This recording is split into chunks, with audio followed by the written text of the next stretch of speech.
நாம் இந்த வேளையில் கர்த்தருடைய வார்த்தைக்கு நேராக நாம் கடந்து செல்வோம்.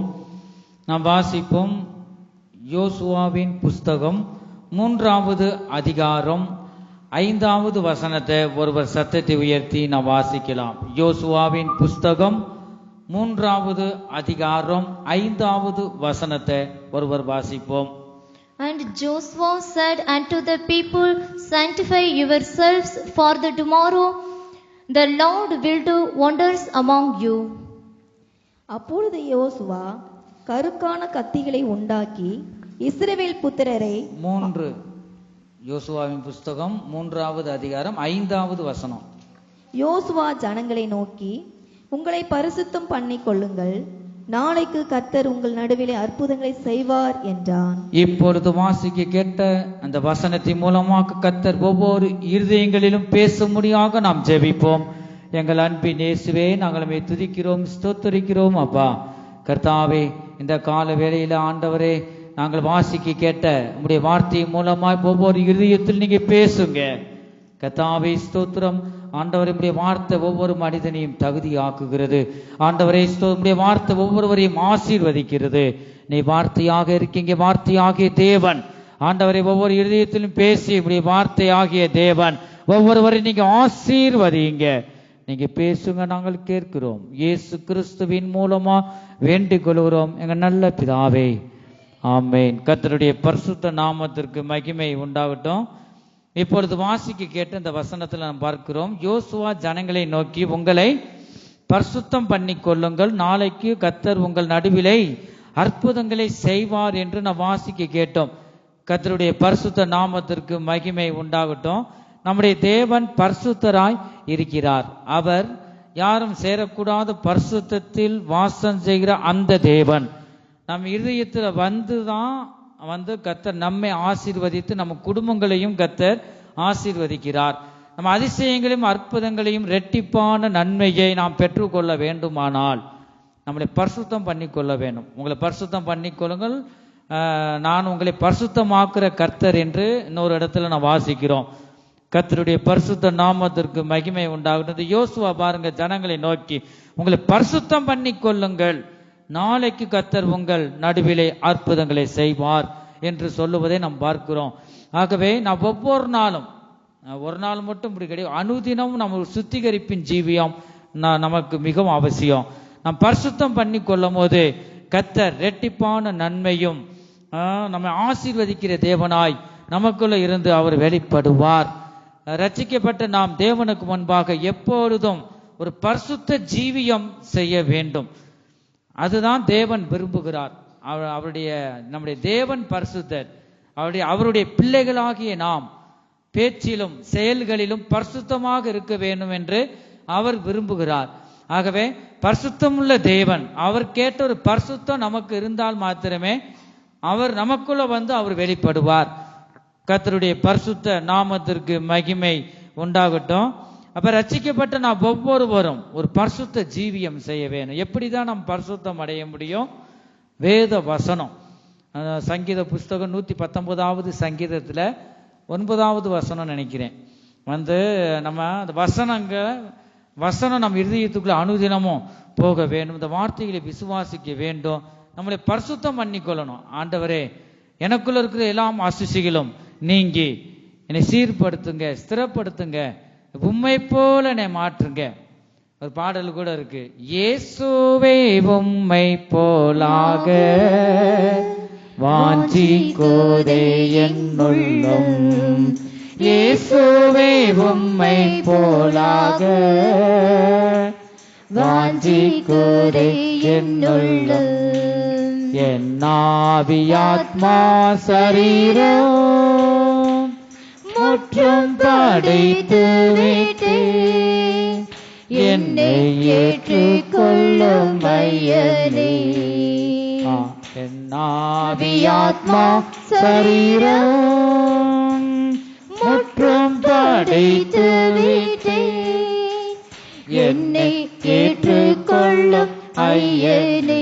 ஹல்லேலூயா. இயேசுவே உம்மை போலாக என் உள்ளம் வாஞ்சிக்குது. 2வது, என் ஆவி ஆத்மா சரீரத்தை நான் ஒப்புவிக்கிறேன், உம்முடைய பாத படியில நான் சரணடைகிறேன், என்னை ஏற்றுக்கொள்ளும், உம்முடைய பிள்ளையாக என்னை ஏற்றுக்கொள்ளும். அப்ப தேவனுடைய பிள்ளைகளாய் நாம் ஜீவிக்க வேண்டுமானால் அவருக்கேற்ற ஒரு பரிசுத்தம் நம் ஜீவியத்துல மிகவும் அவசியம். எத்தனை பேர் நம்ம பரிசுத்த ஒரு ஜீவியை நாம் செய்கிறோம்? நீங்க பரிசுத்த பிள்ளைகள், தேவனுடைய பரிசுத்தத்தின் பிள்ளைகள் என்று, ஒளியின் பிள்ளைக, தேவனுடைய பிள்ளைகள் என்று எத்தனை பேர் நம்மளை குறித்து சொல்ல முடியும்? கர்த்தருக்கு ஸ்தோத்திரம். அப்படி அந்த யோசுவா சொல்றாரு, உங்களை பரிசுத்தம் பண்ணிக்கொள்ளுங்கள், நாளைக்கு கர்த்தர் உங்கள் நடுவிலே அற்புதங்களை செய்ய போகிறார் என்று அவர் ஜனங்களை பாருங்க. அதே மாதிரி இந்த கடைசி நாட்கள்ல சபைகளுக்குள்ளும் ஒரு பரிசுத்தம் மிகவும் அவசியம். ஒவ்வொரு குடும்பங்களிலும் ஒரு பரிசுத்தம் மிகவும் அவசியம். அவருடைய பரிசுத்தம் இல்லாமல் கர்த்தரை நம்ம என்ன செய்ய முடியாது, தரிசிக்கவே முடியாதான். இருதயத்தை சுத்தம் உள்ளவர்கள் பாக்கியவான்கள், அவர்கள் தேவனை தரிசிப்பார்கள். யாவரோடும் சமாதானமாய் இருக்கவும் பரிசுத்தம் உள்ளவர்களாய் இருக்கவும் நாடுங்கள். பரிசுத்தம் இல்லாமல் ஒருவனும் கர்த்தரை தரிசிப்பதில்லை. அப்ப எல்லாற்றுக்கும் நம்ம என்னதான் வேணுமா? பரிசுத்தம். நம்முடைய ஜீவியத்துல ஒரு பரிசுத்தம் இந்த நாட்களில் மிகவும் அவசியமாக இருக்கிறது. என் ஜனமே, கர்த்தருக்கு ஸ்தோத்திரம். அவர் அதைத்தான் விரும்புகிறார். நம்முடைய தேவன் எதையும் நம்மகிட்ட கேட்கல, காசோ பணமோ எதுவும் கேட்கல. அந்த வானமும் இந்த பூமியும் சகலமும் அவருடையது. ஆகவே நம்மகிட்ட கேட்கறது நம் இருதயத்தை தான் கேட்கிறார். நம்ம இருதயத்துல நம் இருதயம் ஒவ்வொரு நாளும் பரிசுத்தமாய் காணப்பட வேண்டும். தேவனை நாம் ஒவ்வொரு நாளும் பிரியப்படுத்துகிறவர்களாய் காணப்பட வேண்டும். கர்த்தருக்கு ஸ்தோத்திரம். அதைத்தான் தேவன் நம்மிடம் கேட்கிறார். நான் வழி விலகி போயிடக்கூடாது, கெட்டு போயிடக்கூடாது. ஆகவேதான் ஆண்டவர் விரும்புகிறார். அந்த யோசுவா பாருங்க, உங்களை பரிசுத்தம் பண்ணி கொள்ளுங்கள். ஒவ்வொரு குடும்பங்களிலும் அனுதினமும் கர்த்தரை நோக்கி நீங்க பாடி துதித்து ஸ்தோத்திர பலிகளை நீங்க செலுத்த வேணும். ஸ்தோத்திர பலிகள் இன்னைக்கு உங்களுக்கு சொல்லித்தரேன். பெரிய ஒரு ரகசியம். ஒரு குடும்பம் ஆசீர்வதிக்கப்பட வேணும் என்றால், கடன் பிரச்சனை நீங்க வேணும் என்றால், நீங்க 100 ஸ்தோத்திர பலிகள், 1000 ஸ்தோத்திர பலிகள், நீங்க ஸ்தோத்திரங்களை நீங்க ஏறிடுங்க. அநேகருடைய ஸ்தோத்திரத்தினால கிருபை பெருகும் என்று பார்த்தோம். இன்னைக்கெல்லாம் ஆரம்ப ஜபத்துல ஸ்தோத்திர பலிகள் நாங்க செலுத்தினோம். பாருங்க, இன்னைக்கு விசேஷமாக ஆண்டவர் ஒவ்வொரு பகுதியிலும் கர்த்தர் நடத்தி தந்தா தேவனுடைய மகிமை, அவருடைய பிரசனம் இறங்கின நான் உணர்ந்தேன். ஆகவே ஸ்தோத்திர பலிகளை நாம் செலுத்தும் போதுதான் ஒரு சபையும் சரி, ஒரு குடும்பத்திலும் ஸ்தோத்திர பலிகளை நாம் செலுத்தும் போது தேவன் நமக்கு இரட்டிப்பான நன்மையை தருவார். தேவன் நமக்கு நன்மை செய்யும் போது கூட, ஆண்டவரே நீங்க செய்த நன்மைக்காக ஸ்தோத்திரம், ஸ்தோத்திரங்களை நாம் செலுத்த வேண்டும். ஸ்தோத்திர பலிகளை செலுத்தும் போது நமக்கு தேவன் வைத்திருக்கிற கிருபை பெருகும். புது புது கிருபையினாலும் கூட கர்த்தர் நிரப்புகிறார். இந்த நாட்களில் கூட ஒரு பரிசுத்தம் நம் ஜீவியத்துல மிகவும் அவசியம். அதான் யோசுவா, அவங்களை பரிசுத்தம் பண்ணிக்கொள்ளுங்கள் ஜனங்களை நோக்கி அவர் சொல்லுவதை பார்க்கிறோம். என் ஜனமே, நீ பரிசுத்தம் பண்ணி கொள்ளும் போது சரி, எனக்கு ஏற்ற ஒரு ஜீவியம் இருக்கு. ஆனா நீங்க முடிஞ்ச அளவுக்கு ஆண்டவரே என் பாவங்களை மன்னியும் நீங்க கேட்டு பாவ அறிக்கை செய்யும் போது இயேசு கிறிஸ்துவின் பரிசுத்தமுள்ள இரத்தம் நம்மளை கழுவி சுத்திகரிக்கும். அவருடைய கிருபை நம்மளை தகுதிப்படுத்தும். கிருபை என்பது தகுதி இல்லாதவனை தகுதிப்படுத்துவதுதான் கிருபை. தேவனுடைய இரக்கம் நமக்கு கிடைக்கும். ஆகவே ஸ்தோத்திர பலிகளை செலுத்தும் போது கர்த்தரை நாம் மகிமைப்படுத்துகிறோம். நம்முடைய தேவன் பரிசுத்தர். அவருடைய பிள்ளைகளாகிய நாம் நம்முடைய நடக்கைகளிலும் பேச்சிலும் செயல்களிலும் பரிசுத்தம் இந்த நாட்களில் நமக்கு மிகவும் அவசியமாக இருக்கிறது. பேதுரு எழுதின பொதுவான 1 நிருபம் 1வது அதிகாரம் 15, 16 இந்த வசனத்துல நாம் வாசிக்கிறோம். உங்களை அழைத்தவர் பரிசுத்தராய் இருக்கிறது போல நீங்களும் உங்கள் நடக்கைகள் நம்முடைய தேவன் எப்படிப்பட்டவரா? பரிசுத்தர். உங்களை அழைத்தவர், நம்ம அழைத்தவர் பரிசுத்தம் உள்ளவர். நம்ம கொடுத்து வச்ச ஜனம், நம் பாக்கியம் உள்ள ஜனம். எந்த தேவர்களாவது பாத்தீங்களா ஒரு பரிசுத்தம் இருக்கா? நீங்க உற்று பாத்தீங்கன்னா கிடையாது. ஆனா அதான் எல்லா நாமங்களுக்கு மேலான நாமந்தாம் இயேசு கிறிஸ்து. நம்முடைய தேவன் நம்மை அழைத்தவர் சாதாரண தேவன் அல்ல.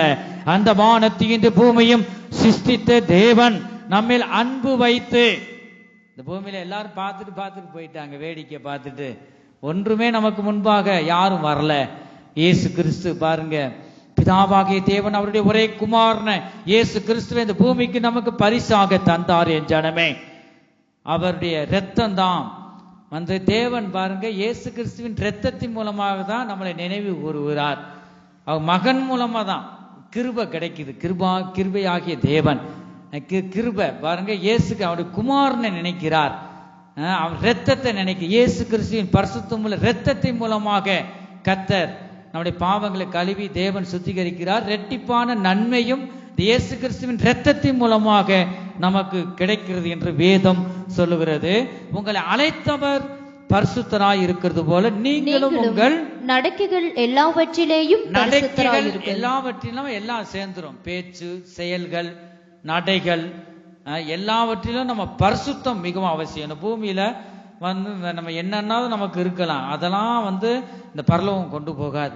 ஒரு பரிசுத்தம், நம்ம பேச்சுல உண்மையா இருக்கிறோமா, நம்ம பேச்சு உண்மையா இருக்கா, பொய் சொல்லாதபடி நம்முடைய நாவு பரிசுத்தம், கண்களில் ஒரு பரிசுத்தம் இருக்கா, நம்ம கைகள், கால்கள் பாருங்க செம்மையான இடத்துல நம்ம பாதம் நிக்கிறதா, செயல்கள், உங்க நடக்கைகள் எல்லாவற்றிலும் எப்படி இருக்கணுமா, பரிசுத்தராய் இருங்கள், நான் பரிசுத்தர். ஆண்டவர் சொல்றாரு, நான் பரிசுத்தரா இருக்கிறபடியினால் நீ கட்டாயம் என்னதான் செய்யணுமா, பரிசுத்தமா இருந்தால் மாத்திரமே உனக்குள்ள உன் குடும்பத்தை ஆசீர்வதிப்பேன் என்று இந்த வேளையில் தேவன் நம்மோடு பேசுகிறார். நான் பரிசுத்தர் ஆகியால் நீங்களும் பரிசுத்தராய் இருங்கள் என்று வாசிக்கிறோம். தேவனுடைய சித்தமே பரிசுத்தமாய் ஜீவிக்க வேண்டும் என்று அவருடைய சித்தம் தேவனுடைய சித்தமாய் இருக்கிறது. ஒவ்வொரு மனிதனும் பரிசுத்தம் உள்ளவர்களாய் வேண்டும் என்பதை தேவனுடைய சித்தமாய் இருக்கிறது என்று 1 தெசலோனிக்கேயர் 4வது அதிகாரம் 3வது வசனம், 5வது வசனம், 7வது வசனத்தை நாம் வாசிக்கிறோம். நீங்கள் பரிசுத்தம் உள்ளவர்களாக வேண்டும் என்பதே, நீங்கள் பரிசுத்தம் உள்ளவர்களாக வேண்டும் என்பதே தேவனுடைய சித்தமாய் இருக்கிறது. பாத்தீங்களா, தேவனுடைய சித்தம் அதுதாங்க. நீங்க என்னன்னாதான் ஆண்டவருக்கு நீங்க கொடுத்து பிரியப்படுத்த முடியாது. முதலாவது நமக்குள்ள பரிசுத்தம் இருந்தா தான் தேவன் முதலாவது ஒரு மனிதனை அவர் ஆசீர்வதிக்கிறார். அவர் இப்பொழுது வந்தாலும் ஒரு மனிதனுக்கு தகுதி என்னதுதான், ஒரு பரிசுத்தம், இந்த ஜீவியம் நாம் செய்கிறவர்களாக இருக்க வேண்டும். நீங்கள் பரிசுத்தம் உள்ளவர்களாக வேண்டும் என்பதே தேவனுடைய சித்தமாய் இருக்கிறது. அந்தபடி நீங்கள் வேசி மார்க்கத்துக்கு விலகி இருக்க வேணும். கர்த்தருக்கு ஸ்தோத்திரம். வேசி வந்த இடத்துல என்ன பார்க்கிறோம், வேசி மார்க்கமா, வேசி மார்க்கத்துக்கு விலகி இருந்து தேவனை அறியாத 5வது வசனம், உங்களில் அவனவன் தன் சரீர பாண்டத்தை பரிசுத்தமாயும். உங்க சரீரம் என்னதுதான், சரீர பாண்டம், அது என்னதான் செய்யணுமா, கனமாயும் ஆண்டு கொள்ளும்படி அறிந்து. இந்த வசனத்தை உங்களில் அவனவன், அவரவரை, நீங்க உங்க பிள்ளைகளுக்காக ஜெபம் பண்றது ஒரு பகுதி தான். நீங்க ஜெபம் பண்ணா அங்க பரிசுத்தமா அவன் என்ன செய்யணும், அவன் தேவனை துதிக்கணும், ஸ்தோத்திரிக்க வேண்டும். அவனவன் தன் சரீர பாண்டத்தை பரிசுத்தமாக வைக்கணும். சரீரம் நம்முடையதுல நம்மளா செஞ்சோம், நாம செய்ய முடியாது. பாருங்க, தேவன் நம்மளை சிருஷ்டித்தார். ஆகவே தேவன் கொடுத்த சரீரம் ஆலயம், நீங்களே அந்த ஆலயம் என்று 1 கொரிந்தியர்ல நாம் வாசிக்கிறோம். உங்களில் அவனவன் தன் சரீர பாண்டத்தை பரிசுத்தமாயும், இந்த சரீரத்தை கனமாய் என்னணுமா, ஆண்டு கொள்ளும்படி அறிந்து. இந்த அறிவு ஒவ்வொரு ரட்சிக்கப்பட்ட தேவனுடைய பிள்ளைகளுக்கும் மிகவும் அவசியம். தேவன் கொடுத்த சரீரத்தை காதுல ஓட்டையை போடவும், ஒரு சகோதரியை பார்த்தா ஏகப்பட்ட ஓட்டை போட்டிருக்கு ஒரு இடத்துல பாருங்க, சின்ன சின்ன எத்தனை தோடு, மூக்கெல்லாம் நல்ல ஆண்டவர் கொடுத்தார், நல்ல செவிகள் எல்லாம் ஓட்டையை போட்டு பச்சை குத்துறது, இதெல்லாம் பழைய ஏற்பாடுல கடந்த நாட்களில் பார்த்தோம். இதெல்லாம் செய்யக்கூடாது, ரட்சிக்கப்பட்டவங்க செய்யக்கூடாது. பச்சை குத்தக்கூடாது. இதெல்லாம் உன்னுடைய சரீரம்ல நான் கொடுத்த நான் வாசம் செய்கிற ஆலயம் என்று வேதம் சொல்லுகிறது. கர்த்தருக்கு ஸ்தோத்திரம். அவருடைய பிள்ளைகளாகிய நாம் இதுலயும் நம் வெளிப்புறமும் பரிசுத்தம் வேணும், நம் இருதயத்திலும் உள்புறமும் பரிசுத்தமாக இருக்க வேண்டும். தேவன் விரும்புகிற ஒரு பரிசுத்த ஜீவியை நாம் செய்ய வேணும். முதலாவது இருதயத்துல ஒரு பரிசுத்தம் கொண்டு வந்துட்டா வெளி தோற்றம்னா தானாவே மாறிடும். அப்ப ஆண்டவரே பேசுவார். கர்த்தருடைய பரிசுத்த நாமத்திற்கு மகிமை உண்டாகட்டும். தேவன் கொடுத்த சரீரத்தை என்னதான் செய்யக்கூடாதான், தீட்டுப்படுத்தக்கூடாது. ஒரு கனமாயும் நாம் ஆண்டு கொள்ளும்படி அறிய வேண்டும். இந்த அறிவு ரட்சிக்கப்பட்ட தேவனுடைய பிள்ளைகளுக்கு மிகவும் அவசியம். தேவன் நம்மை அசுத்தத்திற்கு அல்ல, நம்ம தேவன் அசுத்தத்திற்கு அழைத்தாரா? அதுக்கு அழைக்கல. நீ கெட்ட வார்த்தை பேசுறதுக்கு நாவ ஆண்டவர் தரல. எங்கெங்கேயோ நீ நடக்கிறதுக்கு, தேவனை துக்கப்படுகிற காரியம் செய்வதற்கு கால்களை தரல. சமாதானத்தை சுவிசேஷம் சொல்ல முடியாகவே பாதங்களை ஆண்டவர் கொடுத்தார். கர்த்தருக்கு ஸ்தோத்திரம். தேவன் நம்மை அசுத்தத்திற்கு அழைக்கவில்லை, பரிசுத்தத்திற்கே அழைத்திருக்கிறார் என்று நாம் வாசிக்கிறோம். நாம் பேசுற பேச்சுகள் எப்படி இருக்கிறது, நம்ம செயல்பாடுகள் எப்படி இருக்கிறது, இந்த திருவார்த்தைக்கு முன்பாக நம்ம சற்று நேரம் நம்மை ஆராய்ந்து பார்ப்போமாக. பரிசுத்தம் இல்லாமல்லாம் தேவனை தரிசிக்க முடியாது என்று எபிரெயருக்கு எழுதின நிருபம் 12வது அதிகாரம் 14வது வசனத்துல பார்க்கிறோம். யாவரோடும் சமாதானமாய் இருக்கவும் பரிசுத்தம் உள்ளவர்களாய் இருக்கவும் நாடுங்கள். பரிசுத்தம் இல்லாமல் ஒருவனும் கர்த்தரை தரிசிப்பதில்லையே. ஒருவனும், அது ஊழியக்காரனா இருக்கட்டும், சிறு பிள்ளைகளா இருக்கட்டும், வயதானவங்களா இருக்கட்டும், விசுவாசிகள் விசுவாசிகளா இருக்கட்டும், அவருக்கு முன்பாக பாத பட்சமே என்னது இல்ல. அவர் எல்லாரையும் ஒண்ணு போல பார்க்கிறார். பரிசுத்தம் இருந்தா வா கூப்பிடுவார், எஜமானுடைய சந்தோஷத்துக்குள் பிரவேசின்னு சொல்லுவார். பரிசுத்தம் இல்லாமல் ஒருவனும் தரிசிக்க முடியாது. பாருங்க, அவர்கிட்ட ஆண்டவரை உமக்காக தான் நான் ஊழியம் செய்யறேன், உங்களுடைய பிள்ளை எந்தெந்த இடத்துல ஊழியம் செஞ்சிருக்க முடிய வார்த்தைகளை கொண்டு போயிருக்கேன், பேச்சே கிடையாது. உனக்குள்ள பரிசுத்தம் இருந்தா அங்க போக முடியும், உன்னை அறியேன்னு சொல்லிடுவார். ஆகவே ஒவ்வொரு ஊழியர்களும், நீங்களும் நானும் ஒவ்வொருவரும் தேவனுக்கு ஏற்ற ஒரு பரிசுத்தம் ஜீவியம் நாம் செய்ய வேண்டும். கர்த்தருக்கு ஸ்தோத்திரம். யார் தான் தேவனை தரிசிக்க முடியும்? மத்தேயு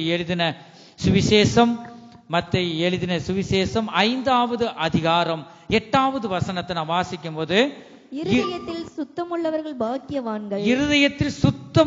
பாக்கியவான்கள், அவர்கள் தேவனை தரிசிப்பார்கள். ஹல்லேலூயா. கர்த்தருடைய பரிசுத்த நாமத்திற்கு மகிமை உண்டாகட்டும். இங்க ஒரு பரிசுத்தம் வேணும். இருதயத்தில் சுத்தம் உள்ளவர்கள், வாய் சுத்தம், கை சுத்தம் இருக்குன்னு நம்ம கேள்விப்பட்டிருக்கோம். முதலாவது இருதயத்தில் சுத்தம் இருந்தா கை, நாவு எல்லாமே ஆண்டவர் சுத்தமா, ஒவ்வொரு உறுப்புகளையும் பரிசுத்த ஆவியானவரால் பரிசுத்தமாக்கப்படுவோம். இருதயத்தில் சுத்தம் உள்ளவர்கள் தான் பாக்கியவான்கள். பாக்கியவான்கள் என்றால் கர்த்தரால் ஆசீர்வதிக்கப்பட்டவர்கள், எப்பொழுது மகிழ்ச்சி உள்ளவர்கள், கொடுத்து வச்சவங்க. அதனால பாக்கியவதி அந்த பேர்லாம் வைக்கிறாங்க. கர்த்தருக்கு ஸ்தோத்திரம். பேர் இருக்குது நல்லதுதான், அந்த பேருக்கு தக்க நம்ம என்னதான் செய்யணுமா?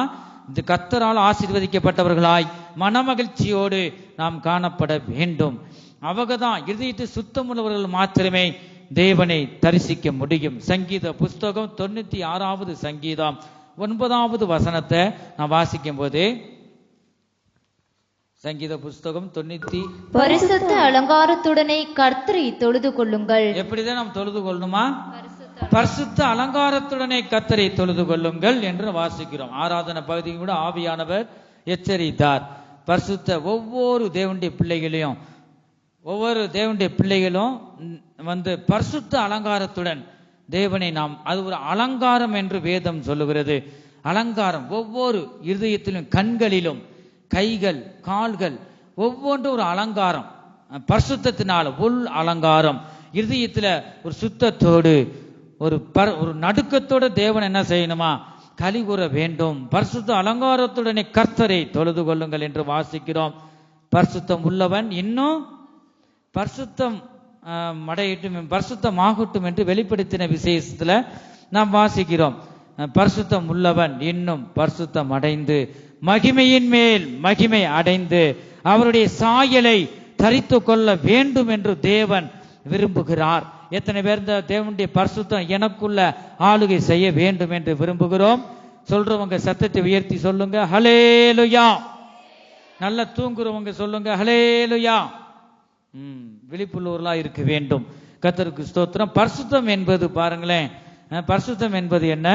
உலக ஆசை இச்சைகளை விட்டு வேர் பிரிந்து தேவனுக்காக ஒரு வைராக்கியமாக வாழ்வதுதான் ஒரு பரிசுத்தம். தேவனுக்கு முன்பாக தேவனுடைய பார்வையில நாம் காணப்பட வேண்டும். கர்த்தருடைய பரிசுத்த நாமத்திற்கு மகிமை உண்டாகட்டும். ஒரு மனிதனும் பரிசுத்தம் இல்லைன்னா அவனுக்கு முன்னாடி இந்த தேவனுக்கு முன்பாக ஒருவனை நிற்க முடியாது. இந்த ஏதேன் தோட்டத்துல பாருங்க, இந்த ஆதாம் ஏவாளும் பாவம் செய்த போது, ஆதாமே எங்கே இருக்கிறாய்?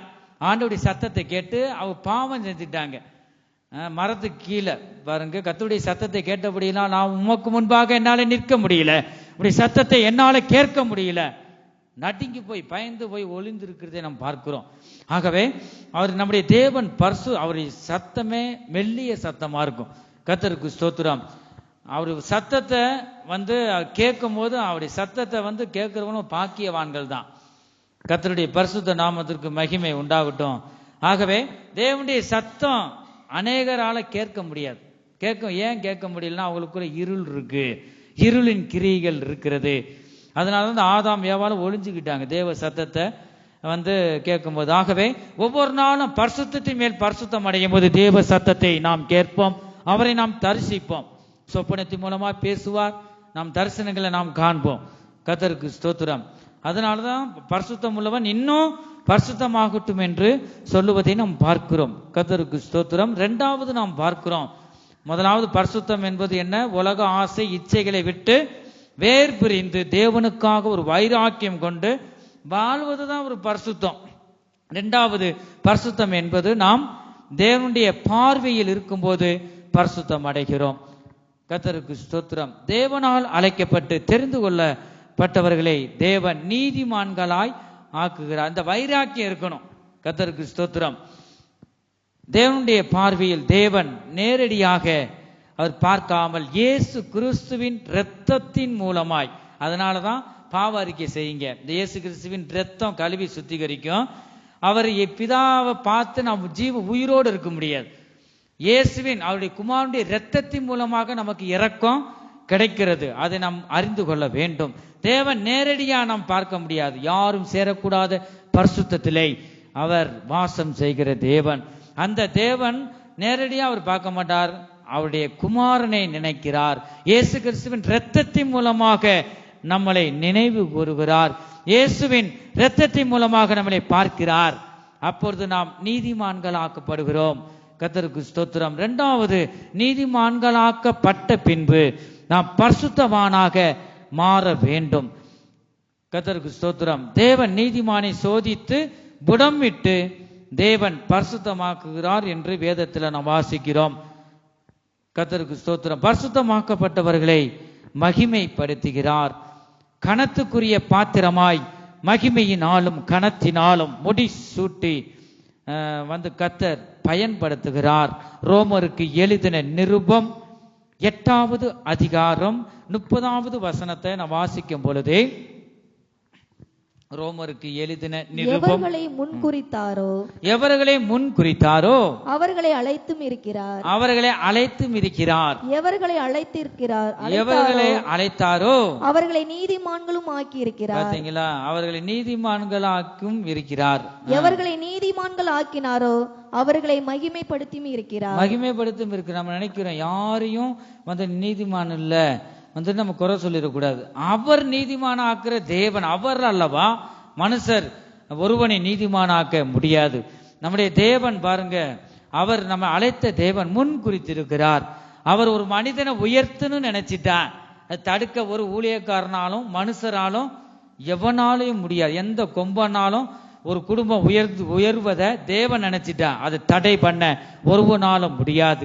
ஆகவே நாம் தேவனுக்குள்ள நிலைத்திருக்கும் போது, ஒரு பரிசுத்த ஜீவியை நாம் செய்யும் போது, எனக்கு ஏற்ற ஒரு பரிசுத்தம் பாருங்க, பிள்ளை பிரியப்படுத்திக்கிட்டே இருக்கு, நான் விரும்புகிற ஒரு பரிசுத்த ஜீவியம் செய்து சொல்லி தேவன் உங்க இருதயத்துக்குள்ள வாசம் செய்வார். கர்த்தர் உங்களை உயர்த்தி வைப்பார். நம்மளை எதிர்த்து சத்துருலாம் இந்த மாமிச கண்ணுல பாருங்க பார்க்கும். பாருங்க எப்படி கர்த்தர் ஒரு மனிதனை உயர்த்த நினைச்சிட்டு அதை தடை பண்ண ஒருவராலும் முடியாது என்று வேதம் சொல்லுகிறது. யோவேல் 2வது அதிகாரம் 15வது வசனத்துல வாசிக்கிறோம். யோவேல் 2வது அதிகாரம் 15வது வசனத்துல நாம் பார்க்கிறோம். சீயோனிலே எக்காலம் ஊதுங்கள், பரிசுத்த உபவாச நாளை நியமியுங்கள். எந்த நாளை நியமிக்கணுமா? அந்த கடைசி நாட்கள்ல பரிசுத்த உபவாச நாளை நியமியுங்கள். இந்த வசனம் கூட பெரும்பாலும் எனக்கு தெரியாது. ஆரம்ப நாட்கள்ல ஊழியத்துக்கு வந்த புதுசுல பரிசுத்த உபவாச கூட்டம், வெறும் உபவாச கூட்டம் சொல்லுவாங்க. ஆனா பரிசுத்த உபவாச கூட்டம்னு வேதத்துல நாவுலேயே அறியாம வந்துகிட்டே இருந்துச்சு. கடைசிக்கு பார்த்தா பரிசுத்த வேதாகமத்திலே சொல்லப்பட்டிருக்கு. பாத்தீங்களா?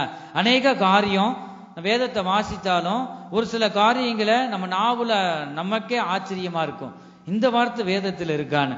என்ன நாளாவது பரிசுத்த உபவாச நாளை நியமியுங்கள். அப்ப ஒரு பரிசுத்த உபவாச கூட்டம் ஒரு வீட்டுல வச்சா நீங்க ஜெபத்தோடு காணப்படணும். ஸோ ஆண்டவரே இந்த இடமெல்லாம் சீர்படுத்துங்க, என்னையை பரிசுத்தப்படுத்துங்க. இந்த பரிசுத்த உபவாச கூட்டம் கலந்து கொள்வதற்கு ஆசீர்வாதமா இருக்கணும். ரெண்டாவது இந்த என் குடும்பத்திலையும் என் குடும்பத்துக்கும் ஆசீர்வாதமா இருக்கணும், சுற்றிலும் உள்ளவர்களுக்கும் ஆசீர்வாதமா இருக்கணும். அதான் யோசுவா சொன்னாரு, உங்களை பரிசுத்தம் பண்ணி கொள்ளுங்கள். அப்ப பரிசுத்த உபவாச கூட்டம்னு வச்சுட்டு நீங்க சுத்திகரித்து ஒரு பரிசுத்தப்படுத்துங்க, இணைய பரிசுத்தப்படுத்துங்க.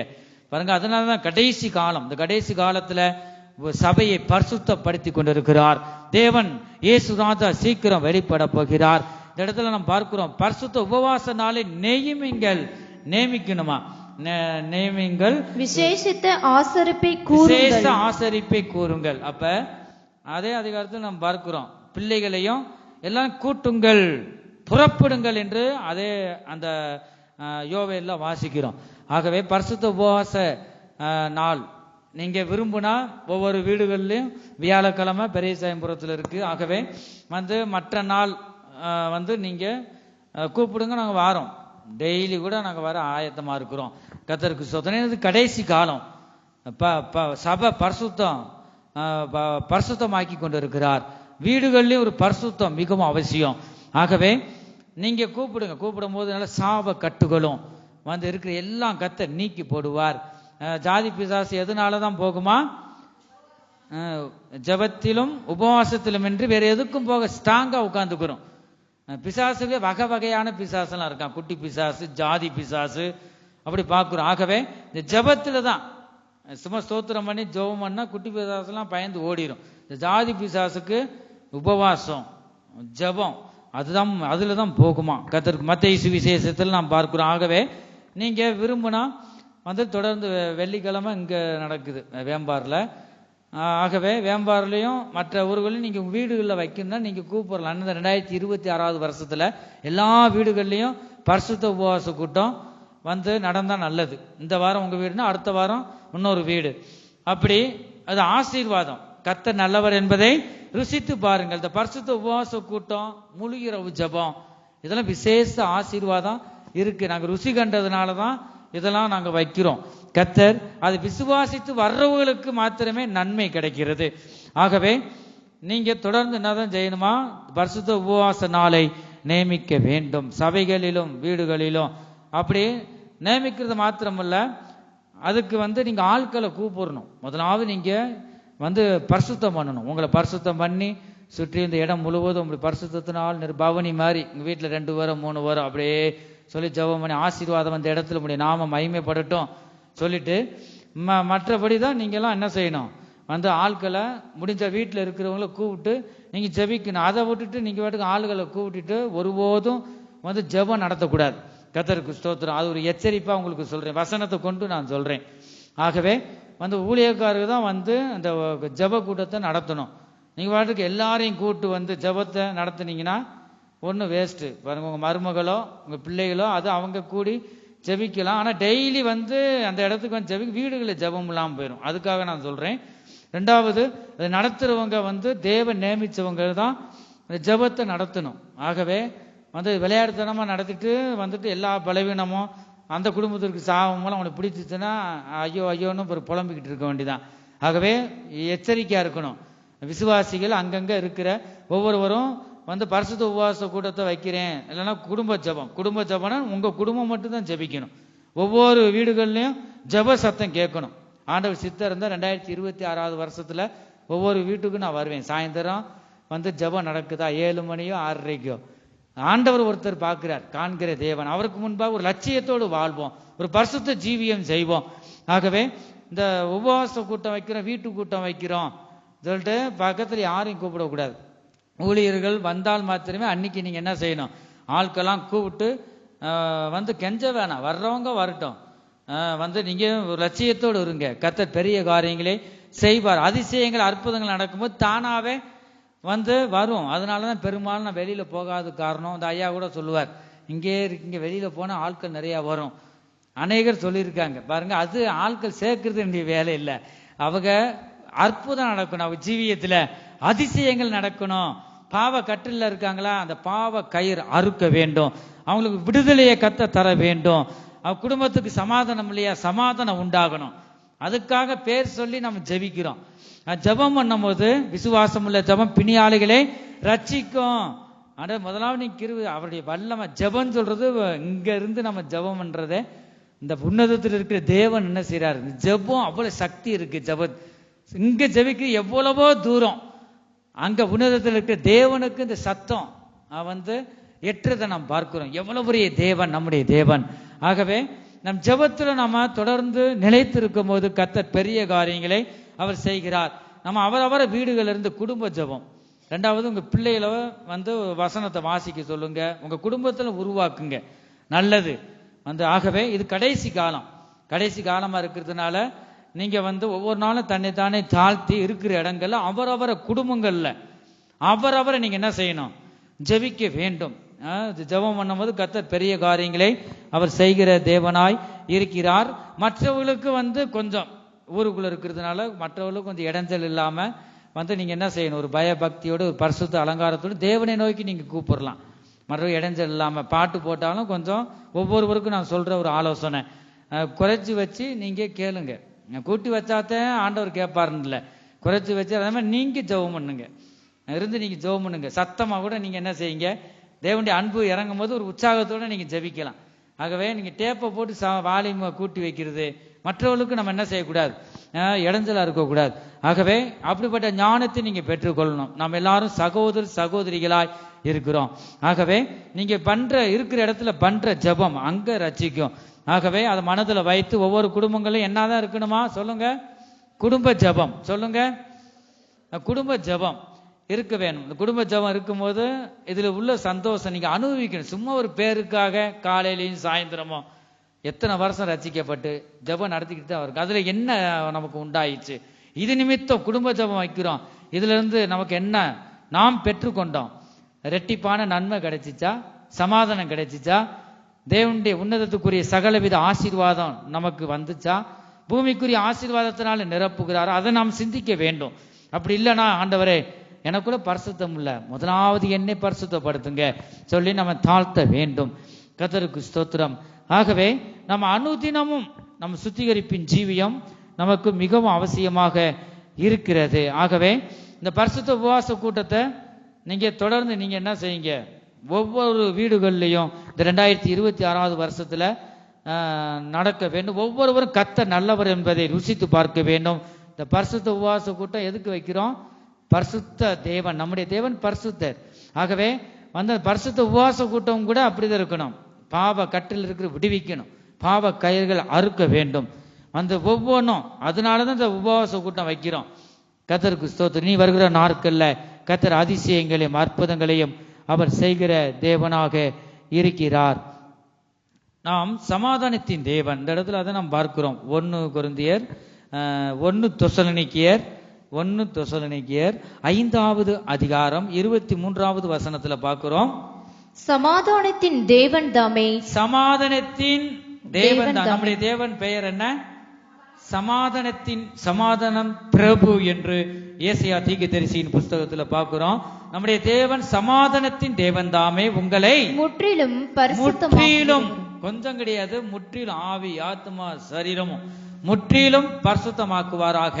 உங்கள் ஆவி ஆத்மா சரீரம் முழுவதும், உங்கள் ஆவி ஆத்மா சரீரம் முழுவதும் நம்முடைய கர்த்தராகிய இயேசு கிறிஸ்து வரும்போது குற்றமற்றதாய் இருக்கும்படி காக்கப்படுவதாக என்று நாம் பார்க்கிறோம். கர்த்தருக்கு ஸ்தோத்திரம். ஆகவே நம்முடைய ஆவி ஆத்மா சரீரம் இந்த மூன்றும் நீங்க ஜாக்கிரதையாக வைத்துக் கொள்ள வேண்டும். இந்த சரீரம் தேவன் வாசம் செய்கிற ஆலயம். ஆகவே நம்முடைய தேவன் பரிசுத்தராய் இருக்கிறார். நீங்க ஏதாகிலும் கொடுக்குறாங்கன்னு வாயில போட்டு தீட்டுப்படுத்திடக்கூடாது.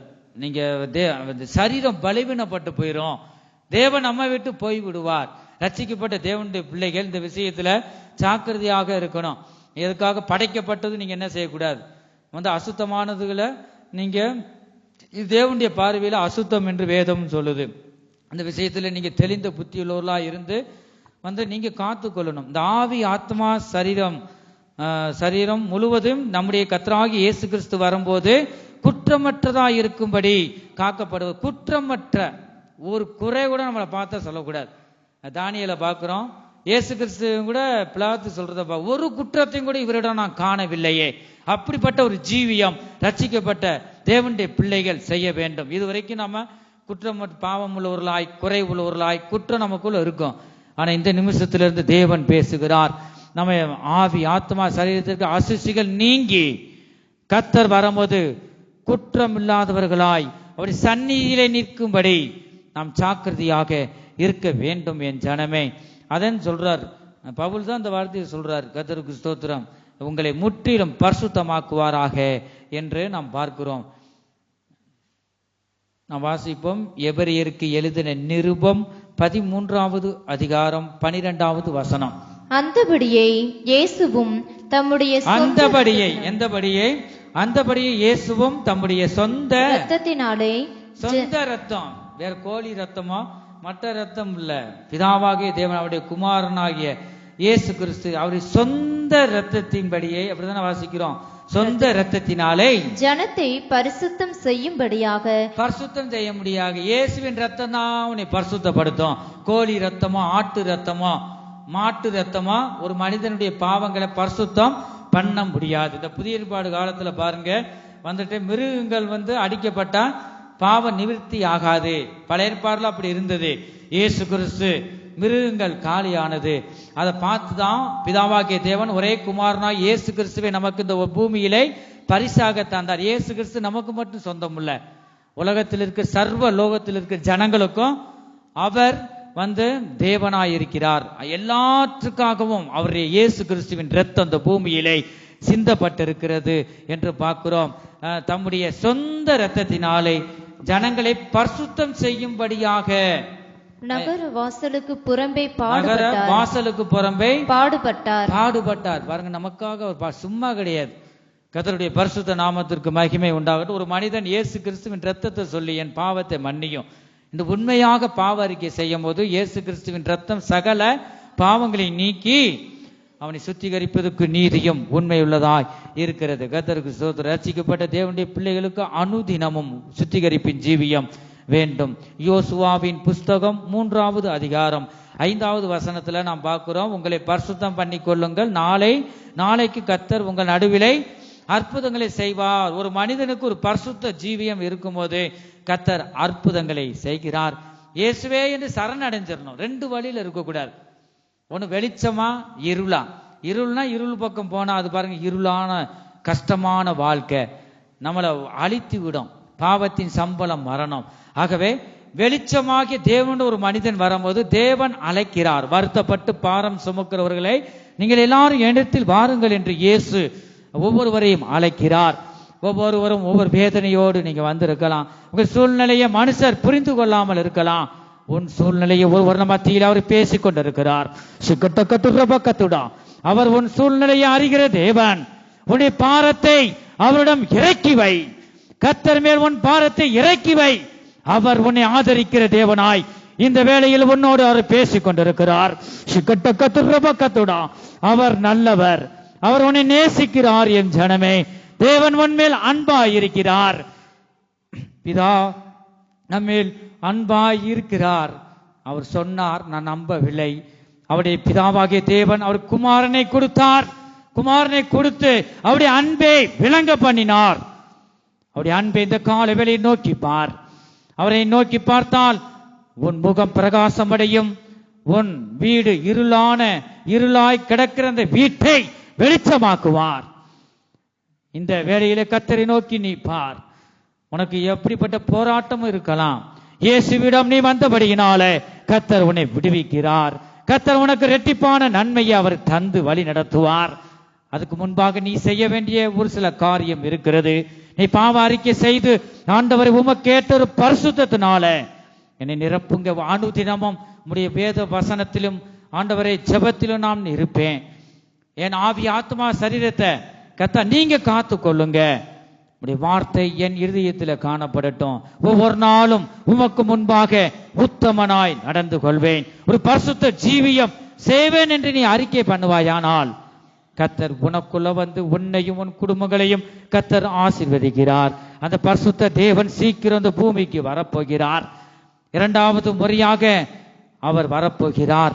முதலாவது முறையாக இயேசு இந்த பூமிக்கு வந்தார். பாவிகளை ரட்சிக்க கிறிஸ்து இயேசு உலகத்தில் வந்தார். வந்து இரத்தத்தை சிந்தினார். சிந்தி அவர் நம்மளை மீட்டு எடுத்தார். அவர் மரித்து 3ஆம் நாளில் உயிர்த்தெழுந்தவராய் மேகத்துக்கு எடுத்துக் கொள்ளப்பட்டார். மேகங்களின் மேல் எத்தனோ மேகத்துக்கு மேலாக அவருடைய உன்னதத்துல அவருடைய ராஜ்யம் இருக்கிறது என்று வேதம் சொல்லுகிறது. போகும்பொழுது நாம் வருவேன், மறுபடியுமாக வருவேன். நான் சிந்தப்பட்ட இயேசு அவர் சொல்றாரு, அந்த சிந்தப்பட்ட இயேசு கிறிஸ்துவினால் கழுவப்பட்ட ஜனங்களை, சிந்தையில் சுத்தமுள்ள ஜனங்களை, பரிசுத்தமுள்ள ஜனங்களை சேர்க்க முடியாய் நான் இரண்டாவது முறையாக மத்திய ஆகாயத்துல நான் வெளிப்படுவேன். இப்ப இருக்கிற மேகமெல்லாம் விலகி வழி விடும். தேவன் ராஜாதி ராஜா வரும்போது கர்த்தருக்கு ஸ்தோத்திரம். ஆகவே இந்த வானத்துல நாம் பார்க்க முடியாது. இந்த மத்திய ஆகாயத்துல அவர் வெளிப்படுவார். அவரை சந்திக்க நமக்கு முக்கியமா என்னதான் வேணுமா? பரிசுத்தம். செய்தியின் தலைப்பே பரிசுத்தம். ஆகவே பரிசுத்தமாய் நாம் வாழ வேண்டும். கர்த்தருக்கு ஸ்தோத்திரம். இந்த இடத்துல நாம் பார்க்கிறோம், வாசிங்க யோசுவாவின் புஸ்தகம் 7வது அதிகாரம் 12வது வசனமும் 13வது வசனத்தையும் நாம் வாசிக்கும் பொழுது, ஆதலால் இஸ்ரவேல் புத்திரர்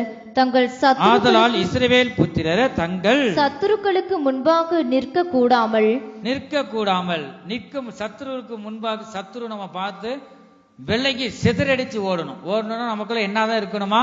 வார்த்தையாகி தேவன் நமக்குள்ள இருக்க வேணும்.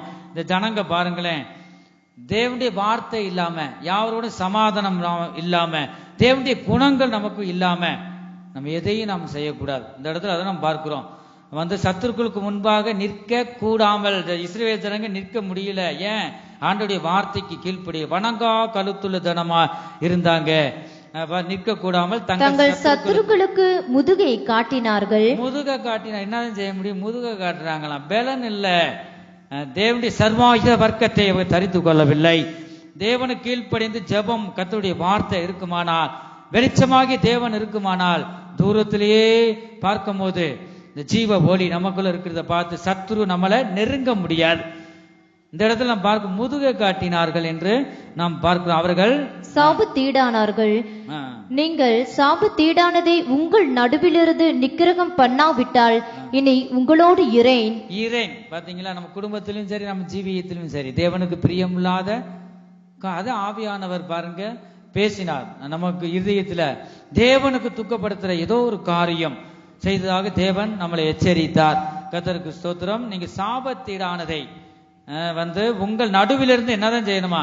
நிக்கிரகம் பண்ண விட்டால் இனி உங்களோடு இறைன். யாரா இருந்தாலும் சரி, ஊழியரா இருந்தாலும், எப்படிப்பட்டவர்களா, விசுவாசியா இருந்தாலும், உங்க குடும்பத்தை சாபத்துக்கு ஈடானாய் சாபம் இருக்கக்கூடாது என்று வேதம் சொல்லுகிறது. அதை நீக்கிவிட வேண்டும். அதை நீக்கி விடாவிட்டா நான் உங்களிடத்துல என்ன செய்ய மாட்டேன்? உங்க வீடுகளே இருக்க மாட்டேன், நீ இருக்கிற எல்லையிலேயே நான் இருக்க மாட்டேன், உனக்குள்ள நான் வரமாட்டேன். ஆண்டவர் தெளிவாக இப்பொழுது பேசுகிறார். ஆகவே தேவனுக்கு பிரியமில்லாத காரியம்லாம் நம்ம விட்டு என்ன செய்யணும்? நீக்கி விட வேண்டும். யாரோடும் சமாதானமா இருக்க வேணும். எதுக்கு நடந்து வந்தாலும், சண்டைக்காரர் இருந்தாலும் மூஞ்சிய வெட்டிக்கிடுவாங்க பாருங்க. தலையை திருப்புறத பார்த்தா சுருக்கு கூட உளுந்து போயிரும் போல. அப்படியே பிறகு அந்த தேய்ச்சி விடுறவங்கள தான் கூப்பிடணும், சுருக்கு எடுத்து விடுறவங்க. கர்த்தருக்கு ஸ்தோத்திரம். அப்படி என்ன ஒரு வைராக்கியம்! தேவனுடைய பிள்ளைகள் நாம் இருக்கக்கூடாது. யாவரோடும் சமாதானமா அன்புள்ளவர்களா இருக்கணும். அதே நேரத்தில் மற்றவர்களுக்கு ஜெபிக்கிறவர்களா இருக்கணும், மற்றவர்களுக்கு சாட்சி உள்ளவர்களா இருக்கணும். கர்த்தருக்கு ஸ்தோத்திரம். இதெல்லாம் பார்க்கிறோம். வந்து நான் இப்படி சாபம் உன் வீடுகளில் இருக்கிறது, இருக்க வரைக்கும் நான் வர முடியாது. நீ தேவனுடைய சரண் அடையணும். ஆண்டவரே, நம்முடைய தேவன் சாபத்தையும் கூட ஆசீர்வாதமாய் மாற்றுகிற தேவன். 13வது வசனம், எழுந்து நீ ஜனங்களை பரிசுத்தம் பண்ணி சொல்ல வேண்டியது என்னவென்றால். பரிசுத்தம் பண்ணி சொல்ல வேண்டியது என்னவென்றால், அப்ப பாருங்க, இந்த யோசுவா தானே சொல்றாரு. இந்த இடத்துல பார்க்கிறோம் இந்த காரியங்களை. எழுந்திரு, நீ ஜனங்களை பரிசுத்தம் பண்ணி சொல்ல வேண்டியது என்னவென்றால், நாளைய தினத்துக்கு உங்களை பரிசுத்தம் பண்ணிக் கொள்ளுங்கள். இஸ்ரவேலரை, சாபத்தீடானது உங்கள் நடுவே இருக்கிறது. உங்கள் நடுவே இருக்கிறது. ஆவியானவர் சொல்றார். ஏன் அந்த ஜனங்களோட பேசல? சாபம் இருக்கு, தேவனுக்கு பிரியமில்லாத காரியம் இருக்கிறதுனாலதான் ஊழியர்களை உங்களுக்கு நியமித்த ஊழியர் மூலமாய் தேவன் பேசுகிறார். யோசுவாவின் மூலமா அந்த ஜனங்களுக்கு சொல்லுகிறதை நாம் பார்க்கிறோம். நடுவிலிருந்து விலக்காதிருக்கும் மட்டும், அப்படித்தானே வாசிக்கிறோம். நீங்கள் சாபத்தீடானதை உங்கள் நடுவிலிருந்து விலக்காதிருக்கும் மட்டும் நீங்கள் உங்கள் சத்துருக்களுக்கு முன்பாக நிற்க கூடாது என்று. சத்துருக்களுக்கு முன்பாக நிற்க கூடாது என்ற சூழ்நிலை வரும். கர்த்தருக்கு ஸ்தோத்திரம். நின்றா அவ்வளவுதான். அதான் அநேகர் அழிந்து போகிறத பார்க்கிறோம். ஆகவே நம்ம துணிகரமாக எதுவும் நாம செய்யக்கூடாது. இந்த இடத்துல பார்க்கிறோம், துணிகரமா நிக்கிறதை நாம் பார்க்கிறோம். சத்துருக்கு முன்பாக நிற்க கூடாது. உனக்கு வீட்டில் இருக்கிற சாபத்தை நீக்கி போடு. தேவனுக்கு பிரியமில்லாம இந்த இருதயத்தில் இருக்கிற அந்தகாரத்தின் கிரிகளை அகற்றி விடு. தேவனை நீ மகிமைப்படுத்த, அவரை பிரியப்படுத்து. பிரியப்படுத்தும் போதுதான் கர்த்தர் வருவார். இந்த இடத்துல அதான் பார்க்கிறோம். இந்த வார்த்தை யார் தான் சொல்றா? இஸ்ரவேலின் தேவனாகிய கர்த்தர். கர்த்தர் சொல்றாரா நான் சொல்றேனா? சொல்லுங்க. கர்த்தர் சொல்லுகிறார். ஹல்லேலூயா. ஆகவே நம்ம ஜாக்கிரதையாக தேவனுக்கு பயந்து பரிசுத்த அலங்காரத்துடன் தேவனை நாம் தொழுது கொள்ள வேண்டும். கர்த்தருக்கு ஸ்தோத்திரம். பரலோகத்தை நாம் சுதந்தரிக்க, பரலோகத்தின் தேவன் நமக்கு வைத்திருக்கும் நித்திய ஆசீர்வாதங்களை சுதந்தரிக்க வேண்டும். என் ஜனமே, தேவ வல்லமையை பெற்றுக்கொண்டு பரிசுத்தமாகுதலை தேவ பயத்தோடு பரிசுத்தத்தில் பூர்ணமாவோமாக என்று வேதத்தில் வாசிக்கிறோம். கர்த்தருக்கு ஸ்தோத்திரம். ஆகவே ஒரு குடும்பம், ஒரு சபை, அதை சபையை பரிசுத்தம் பண்ணுங்கள் என்று கூட யோவேல்ல வாசிக்கிறோம். ஒரு பரிசுத்தம் இருந்தா தான் கர்த்தர் தாமே அந்த குடும்பத்தையும் இந்த சபையையும் கர்த்தர் ஆசீர்வதித்து வழி நடத்துகிறார். சபை என்பது நம்ம இருதயமும் குறிக்கிறது. ஆகவே நீங்களே இந்த ஆலயம், தேவன் வாசம் செய்கிற ஆலயம் பரிசுத்தமாக இருக்க வேண்டும். கர்த்தருக்கு ஸ்தோத்திரம். ஆகவே இந்த இடத்துல தான் பார்க்கிறோம், ஒரு வெற்றி உள்ள வாழ்க்கை வாழ நம் ஜீவியத்தில் என்னதான் வேணும்? சுத்திகரிப்பு ஜீவியம் வேண்டும் என்று வாசிக்கிறோம். யோசுவாவின் புஸ்தகம் 3வது அதிகாரம் 5வது வசனத்துல பார்க்கிறோம். 2வது பார்க்கிறோம், சாபம் அகல. நம் குடும்பத்தில் இருக்கிற சாபங்கள் நீங்க ஒரு சுத்திகரிப்பு நம் ஜீவியத்துல மிகவும் அவசியம். 3வது வசனம் இருக்கு, நேரம் இல்லாததுனால நாம் பார்க்கிறோம், அற்புதம் நடக்க நாம் சுத்திகரிப்பு தேவை. நம் குடும்பத்துல ஒரு அற்புதம் நடக்கணும் வேணும்னு நாம் விரும்புறோம், நல்லதுதான். அதுக்கு ஒரு சுத்திகரிப்பு வேண்டும், நம்மளை பரிசுத்தம் பண்ணி கொள்ள வேண்டும். கர்த்தருக்கு ஸ்தோத்திரம். அந்த இடத்துல நம்ம பார்க்கிறோம், யாத்திராகமம் 19வது அதிகாரம் 10வது வசனம் 11வது வசனத்திலையும் வாசிக்கிறோம். 4வது, கர்த்தரின் சத்தம் கேட்க, தேவ மகிமையை நாம் காண நம் ஜீவியத்தில் சுத்திகரிப்பு தேவை. ஆதியாகமம் 32:28 நாம் பார்க்கிறோம். கர்த்தருக்கு ஸ்தோத்திரம். 5வது, தேவனுடைய ஆசீர்வாதத்தை பெற சுத்திகரிப்பு நமக்கு தேவை. 6வது, நற்கிரியை செய்ய பரிசுத்தம் தேவை. 2 தீமோத்தேயு 2வது அதிகாரம் 21வது வசனத்துல நாம் பார்க்கிறோம். 7வது, இயேசு கிறிஸ்துவுக்கு ஒப்பாக மாறுவதற்கு சுத்திகரிப்பு தேவை என்று 1 யோவான் 3வது அதிகாரம் 2-3 இந்த வசனத்துல நாம் பார்க்கிறோம். கர்த்தருக்கு ஸ்தோத்திரம். 2 கொரிந்தியர் 7வது அதிகாரம் 1வது வசனத்துல பார்க்கிறோம். வாசிங்க, அதை மட்டும் வாசிங்க. 2 கொரிந்தியர் 7வது அதிகாரம் 1வது வசனம். இப்படிப்பட்ட வாக்குத்தத்தங்கள் நமக்கு உண்டாயிருக்கிறபடியினால், உனக்கு உண்டாயிருக்கிறபடியினால், பிரியமானவர்களே, நமக்கு ஆண்டவர் வாக்குத்தத்தத்தை தந்திருக்கிறார். உண்டாயிருக்கிறபடியினால், பிரியமானவர்களே, மாமிசத்திலும் ஆவியிலும் உண்டான எல்லா அசுசியும் நீங்க. எல்லாம் அசுசி நீங்க என்னதான் நீங்கணுமா சொல்லுங்க? அசுசிகள், தேவனுக்கு பிரியமில்லாத காரியம் ஒன்று கூட நம்ம ஜீவியத்துல இருக்கக்கூடாது. கர்த்தருக்கு ஸ்தோத்திரம். காசு பணமா ஆண்டவர் கேட்கிறார், எதையுமே பூரா அவருடையது, வானமும் பூமியும் சகலமும். நீங்க பரிசுத்தமா ஜீவிக்க வேணும். ஒரு நாவு பரிசுத்தமா இருக்கணும். தேவனுக்கு முன்பாக உண்மை உத்தமமாக வாழ வேண்டும் என்றுதான் அவர் விரும்புகிறார். வேற எதை நம்மகிட்ட கேட்கிறார்? கர்த்தருக்கு ஸ்தோத்திரம். மாம்சத்திலும் ஆவியிலும் உண்டான எல்லாம் அசுசி நீங்க நம்மை சுத்திகரித்துக் கொண்டு சுத்திகரித்துக் கொள்ள வேண்டும். பரிசுத்தமாகுதலை தேவ பயத்தோட பூரணப்படுத்த கடவோம் என்று நாம் வாசிக்கிறோம். பரிசுத்த ஜீவியம் செய்வது மிகவும் இந்த நாட்கள்ல அவசியமாய் இருக்கிறது. அப்பொழுதுதான் தேவனை நாம் தரிசிக்க முடியும்.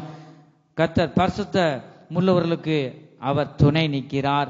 தேவன் சர்வ வல்லமை உள்ளவராய் இருக்கிறார். அவர் பரிசுத்தர் என்று நாம் பார்க்கிறோம். அவரே உன்னதமான தேவன், அவரே நித்தியமானவர், அவரே ஞானமுள்ள தேவன், அவரே அன்பின் தேவன். என் ஜனமே, அவரே மகிமையின் தேவனாய் இருக்கிறார். அவரே நம்மை ஆசீர்வதிக்கும் தேவனாய் இருக்கிறார். அவர் நம்மோடு அவர் பேசுகிற தேவனாய் இருக்கிறார். அவர் வல்லமையுள்ள தேவன். நாம் ஆராதிக்கும் தேவன் நல்லவர். அவர் விடுவிக்க வல்லமையுள்ள தேவனாய் இருக்கிறார். நீ எப்படிப்பட்ட சூழ்நிலையிலே வந்திருக்கலாம், அவர் உன்னை விடுவிக்க வல்லமையுள்ளவர். குமாரன் உங்களை விடுதலையாக்கினால் மெய்யாகவே விடுதலை ஆவீர்கள் என்று பார்க்கிறோம். குமாரன் ஒரு மனிதனை விடுதலையாக்க நினைச்சிட்டான், அதை தடுக்க ஒருவனாலும் முடியாது. நீ பட்ட கஷ்டங்களை அவர் நினைவு கூறுகிறார். நினைவு கூர்ந்து உன் கஷ்டங்களை நீக்கி உன் துன்பத்தையும் நீக்கி கர்த்தர் உன்னை விடுவிக்கிறார். என் ஜனமே, அவரே உனக்கு அடைக்கலமாய் இருக்கிறார். அவரே நமக்கு நித்திய வெளிச்சமாய் இருக்கிறார். ஜீவனுள்ள தேவன் நமக்கு துணை நிற்கிறார். அனுகூலமான தேவன் நமக்கு துணை நிற்கிறார். நம்மை காண்கிற தேவன் நமக்கு துணை நிற்கிறார். சத்தியமுள்ள தேவன் நமக்கு துணை நிற்கிறார். யாக்கோபின் தேவன் நமக்கு துணை நிற்கிறார். என் ஜனமே, அப்படிப்பட்ட சர்வ வல்லமையில தேவன் நமக்குள்ள வாசம் செய்கிறாரே. வாசம் செய்யும் போது நாம் அவருக்கு முன்பாக ஒரு பரிசுத்த ஜீவியம் செய்ய வேண்டும். யோசுவா ஜனங்களை நோக்கி சொல்ற வார்த்தை என்ன? உங்களை பரிசுத்தம் பண்ணி கொள்ளுங்கள், நாளைக்கு கர்த்தர் உங்கள் நடுவிலே அற்புதங்களை செய்வார் என்றான். நீங்கள் பரிசுத்தம் பண்ணி கொள்ளும் போது நாளை இல்ல, இன்றைய இந்த நிமிஷத்திலேயே நீ விசுவாசித்தால் தேவனுடைய மகிமையை நீ காண்பாய். எந்த மனுஷனையும் பிரகாசிப்பிக்க செய்யும் மெய்யான ஒளியாய் இருக்கிறார். நீ நினைச்ச காரியம் ஒன்று முடியாது. உன் சிந்தனைக்கும் உன் நினைவுக்கும் இது என்னால முடியாது என்று நீ நினைக்கலாம். ஆனா மனுஷரால் கூடாதது தேவனால எல்லாம் கூடும். அவரால கூடாத காரியம் ஒன்றுமே இல்லை. என் ஜனமே, நம்மளை ரட்சிக்கவே, பாவிகளை ரட்சிக்கவே கிறிஸ்து இயேசு இந்த பூமிக்கு வந்தார். பிதாவாகிய தேவன் அவருடைய குமாரனை அவர் நமக்கு பரிசாக தந்தார். எப்படிப்பட்ட சூழ்நிலையா இருந்தாலும் இயேசு கிறிஸ்துவின் நாமத்தில் நம்பிக்கை வைத்து நீ அவர் சொல்ற வார்த்தையை விசுவாசித்தால் இப்பொழுதே நீ அதிசயங்களையும் அற்புதங்களையும் உன் ஜீவியத்திலே செய்வார். அவர் மாறாத தேவன். அவர் சொல்லிட்டா அதை செய்வார். அவர் மனுஷர் அல்ல. மனுஷர் சொன்ன வார்த்தையில மாறி போய்விடலாம். உனக்கு கடன் வரும்போது காசு கேட்டாலும் கேட்பாங்கன்னு பார்த்துட்டு பார்க்காத மாதிரி போகலாம். அதான் மனுஷன் தான். ஆனா நம்முடைய தேவன் அப்படி அல்ல. உன்னை அழைத்தவர் உண்மையுள்ளவராய் இருக்கிறார். அவர் உனக்கு சொன்னதை நிறைவேற்றுவார். உன் சூழ்நிலையும் கஷ்டத்தையும் அவர் அறிகிற தேவன். எத்தனோ நாள் நீ வேதனையோடு வந்திருக்கலாம். உன் குடும்பத்தையும் அவர் அறிவார். உன் பிள்ளைகளே அவர் அறிவார். உன் கணவனை அவர் அறிவார். அவர் நம்மளை நினைவு கூறுகிறார். இயேசு கிறிஸ்துவின் இரத்தத்தின் மூலமாக நமக்கு நன்மை கிடைக்கிறது. என் ஜனமே, அவருடைய ஆண்டவரை உம்முடைய இரத்தத்தால் கழுவப்படுகிற சிலாக்கியம் வேறு யாருக்குமே இல்லை. கர்த்தருக்கு ஸ்தோத்திரம். இந்த இயேசு கிறிஸ்துவை அறியும் போது, ஆண்டவரே என் குடும்பத்தில் சமாதானத்தை தாங்க, அந்த குழந்தை பாக்கியம் ஆண்டவரே என் குடும்பத்தில், ஆண்டவரே மகனுக்கு இல்லை அப்பா, ஆண்டவரே கற்பத்தின் கனியை மருமகளுக்கு தாங்க, கர்த்தாவை நன்மையானதை செய்யுங்க என்று நீ பரிசுத்தம் பண்ணும் போது கர்த்தர் பரிசுத்தமாக்குற கர்த்தராய் வெளிப்படுவார். கர்த்தருக்கு ஸ்தோத்திரம். அதை யோசுவா சொல்றார், உங்களை பரிசுத்தம் பண்ணி கொள்ளுங்களப்பா, நாளைக்கு உங்க ஜீவியத்துல அற்புதங்களை செய்ய போறார். நம் நடுவிலே அற்புதங்களை அவர் செய்ய போகிறார். உன்னை நீ பரிசுத்தம் பண்ணு. உன் குடும்பத்தில் இருக்க ஒவ்வொருவருக்காக நீ ஜெபம் பண்ணு. ஒவ்வொருவரும் பரிசுத்தம் பண்ணி கொள்ள வேண்டும். கர்த்தருக்கு ஸ்தோத்திரம். நான் பரிசுத்தர் பரிசுத்தராயிருங்கள் என்றீர். நான் பரிசுத்தர். கரங்களை தட்டி பாடுவோம். பரிசுத்தமாக்கும் நின் வசனத்தினால், பரிசுத்தமாக்கும் கரைதீரையற்ற பரிசுத்தனாகிற ஆவியாத்மா தேகம் ஒப்புவித்தேன் கரை தீரையற்ற பரிசுத்தனாகிட ஆவியாத்மா தேகம் ஒப்புவித்தேன் நான் பரிசுத்தர் பரிசுத்தர். எல்லாரும் கரங்களை தட்டி பாடுவோம். நான் பரிசுத்தர் பரிசுத்தத்தினால நிரப்புங்க. உடைய வசனத்தை கொண்டு ஒவ்வொருவரையும் பரிசுத்தமாக்குங்க. நான்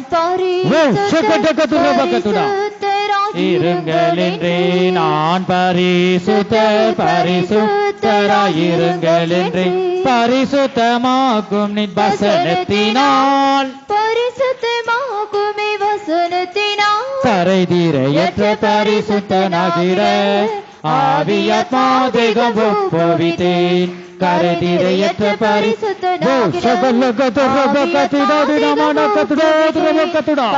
உங்களுடைய பரிசுத்தத்தினால நிரப்புங்க.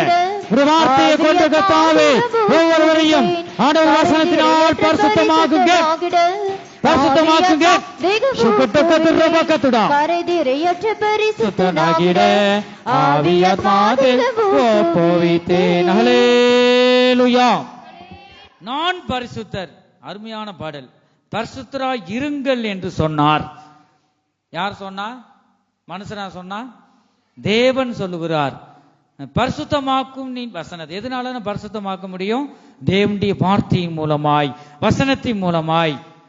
இந்த இடத்துல கூட வாசிக்கிறோம். வாசிங்க இந்த யோவான் சுவிசேஷம் 17வது அதிகாரம் 17வது வசனத்துல நாம் பார்க்கிறோம். எதனால நாம் பரிசுத்தமாக்க முடியும்? உம்முடைய சத்தியத்தினாலே பரிசுத்தமாக்கும். உம்முடைய வசனமே சத்தியம். இந்த வசனம் தான் சத்தியங்க. இந்த பரிசுத்த வேதாகம் தான் ஒரு மனிதனை மேன்மையாக நிறுத்த முடியும், ஆசீர்வதிக்க முடியும். ஆகவே நாம் இந்த தேவ சமூகத்தில் நாம் இருக்கிறோம். கர்த்தருக்கு ஸ்தோத்திரம். நம்ம ஒரு பரிசுத்தம், இந்த வசனம் தான் ஒரு மனிதனை பரிசுத்தப்படுத்தும். இந்த பாடல்ல பாருங்க, பரிசுத்தமாக்கும் வசனத்தினால் கரை திரை ஏற்ற பரிசுத்தனாகிட ஆவி ஆத்மா தேகம் முழுமையாக உமக்கு ஒப்புவிக்கிறேன் என்று இந்த பாடலை நாம் பார்க்கிறோம். கர்த்தருக்கு ஸ்தோத்திரம். ஆகவே இந்த பரிசுத்தம் உள்ள தேவன் இந்த இருதயத்தில் வாசம் செய்கிறார். அந்த ரட்சிக்கப்பட்ட தேவனுடைய பிள்ளைகள் கவனமா இருக்கணும். அதே மாதிரி சத்தியத்தை அறிவீர்கள், சத்தியங்களை விடுதலையாக்கும். சத்தியத்தையும் முழுமையாக நீங்க அறிய வேணும். நான் எதை செய்யணும், எதை பேசணும், எதை பேசக்கூடாது, சத்தியம் சொல்லுது. கர்த்தருக்கு ஸ்தோத்திரம். வாசிப்போம். நீதிமொழிகள் 23வது அதிகாரம் 1வது வசனத்தையும் 2வது வசனத்தையும் வாசிக்கிறோம். ஆகவே எதுனாலையும் நம்ம சரீரத்தை தீட்டுப்படுத்தக்கூடாது. கர்த்தருக்கு ஸ்தோத்திரம். ஆகவே நம்ம ஜாக்கிரதையா இருக்கணும். இந்த புசிக்கிற போஜனத்தில் நம்ம என்னதான் செய்யணுமா? ஜாக்கிரதையா இருக்கும். தேவன் வாசம் செய்கிற ஆலயம் நீங்க கனமாக எண்ணணும். அதுதான் பார்த்தோம். உங்களை அசுத்தத்திற்கு தேவன் நம்மளை அழைக்கல. சரீர பாடத்தில் நீங்க கனமாயும் நம்ம அறியணும். கர்த்தருக்கு ஸ்தோத்திரம். ஆண்டு கொள்ளபடி அறிந்து என்று நம்ம வாசித்தோம். கர்த்தருக்கு ஸ்தோத்திரம். ஆகவே ரட்சிக்கப்பட்ட மூழ்கி ஞானஸ்தானத்தை அபிஷேகம் பெற்ற ஒவ்வொரு தேவனுடைய பிள்ளைகளும் யாரோ சாப்பாடு கொடுக்குறாங்கன்னு சொல்லிட்டு நீங்க எடுத்து வாயில போட்டுறக்கூடாது. உங்களை சரீரம் பலவீனப்பட்டு போயிடும். பலவீனங்கள், காய்ச்சல்கள் ஏன் இப்படி வருது பாருங்க. மேலு கால் வலியெல்லாம் பலவீனப்பட்டு சோர்ந்து போயிடும். நமக்குள்ள அந்த பலவீனம் ஏன் வருதுன்னா பலது பேய்களுக்கு படைக்கப்பட்டது. வேதம் அப்படி சொல்லுது. படைக்கப்பட்டதை அவங்க கொடுக்குறாங்கன்னா பசியில சாப்பிட்றது. ஒருபோதும் தொண்டைக்குள்ள போனா நரகல் தங்கமா நரகல் பாருங்க. அது இதுல நம்ம இச்சை அடக்கமா இருக்கணும். ஒரு கொடுக்கு சொந்தக்காரங்க வீடுக்கு சாப்பிட வர்றாங்கன்னா அதை நீங்க ஒரு பாசத்துல கூட சாப்பிடலாம், தப்பு இல்லை. அவங்க தேடி கொண்டு வராங்கன்னா பிசாசு அவ ரூபத்துல வாரான்னு அர்த்தம். சரி, இது ரூபத்துல வருது, ஏதோ கொண்டு வருதே, எத்தனை நாள் கொண்டு வராம கொண்டு வருதே, நம்மளை தீட்டுப்படுத்த முடியாது. பிசாசு அவனுக்கு சரீரம் தேவைப்படுது, அப்படி கொண்டு வருவான். அதை நீங்க சாப்பிட்டீங்கன்னா தேவன் வெளிச்சம், இந்த தேவன் போய் விடுவார். இந்த இருள் பலவீனம், இந்த பிசாசு இந்த போதனம் உள்ள போன உடனே அதனாலதான் ஐயோ கால் வலிக்குதே, பலவீனமா இருக்கேன் சொல்றதுக்கு காரணம். ஆகவே இந்த விஷயத்துல நீங்க ஜாக்கிரதையா இருக்கணும். சடங்கு வீடும் சரி, படைக்கப்பட்டது நீங்க என்னதான் செய்யக்கூடாது, சாப்பிடக்கூடாது.